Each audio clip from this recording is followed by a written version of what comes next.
राजकीय, सामाजिक, क्रीडा,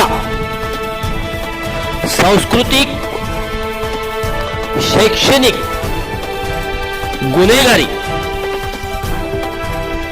जे दिसतंय तेच दाखवतो TV9+. रायगड या ठिकाणी बसला अपघात, 4 ठार 20 गंभीर. रायगडमध्ये एसटी बसला भीषण अपघात झाल्याची घटना समोर आली आहे. भरधाव डंपरने एसटी बसला जोरदार धडक दिल्याने एसटीला जोरदार धक्का बसला. या अपघातामध्ये 4 प्रवाशांचा जागीच मृत्यू झाला तर 20 प्रवासी जखमी झाले आहेत. जखमीमधील अनेकांची प्रकृती गंभीर आहे. तया मांदाड रस्त्यावर अपघाताची घटना घडली. अपघाताची माहिती मिळताच पोलिसांनी घटनास्थळी धाव घेतली. अपघातातील जखमींना तात्काळ नजीकच्या रुग्णालयात दाखल करण्यात आले. या अपघातामध्ये एसटी बसचे मोठे नुकसान झाले आहे.